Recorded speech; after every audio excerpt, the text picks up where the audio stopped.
મિત્રો, પતિ પત્ની और વહુના કિસ્સાઓ તો અવારનવાર કહેવાય ચમકતા હોય છે, પણ આ એક કિસ્સો એવું છે કે જેમાં નામદાર ગુજરાત હાઈકોર્ટે એવું ઠરાવ્યું છે કે પતિની ગર્લફ્રેન્ડ એ પરિવારનો હિસ્સો કહેવાય નહીં, એટલે કલમ 498A હેઠળ એની સામે કહેવાય ને કે ફરિયાદ થઈ શકે નહીં.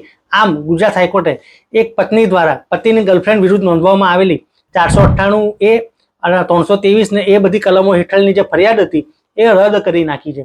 તો આ 498A ની જે કલમ છે એ મુખ્યત્વે દહેજની માંગણીના આધારે કોઈ પત્નીને હેરાન પરેશાન કે ક્રુઅલ્ટી કરવામાં આવતી હોય એના આધારિત આ ફરિયાદ છે.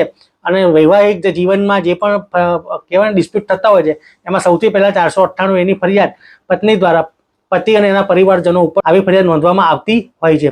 આ મામલો રાજકોટનો હતો અને આ મામલામાં એવું હતું કે આ એક પતિ છે એની ગર્લફ્રેન્ડ હતી અને એ ગર્લફ્રેન્ડ છે એ પત્નીને કથિત રીતે હેરાન કરતી હતી અને એને વારે ઘડીએ ધમકીઓ આપતી હતી અને એના પતિને છોડી દેવા અને ડિવોર્સ આપી દેવા માટે એની ઉપર દબાણ કરતી હતી. એટલે પત્નીએ શું કર્યું કે ગર્લફ્રેન્ડની સામે 498A મારઝૂડ કરવી એટલે કે 323 IPC એ વખતની ધમકીઓ આપી એ સહિતની ફરિયાદ રાજકોટના એક પોલીસ સ્ટેશનમાં નોંધાઈ હતી.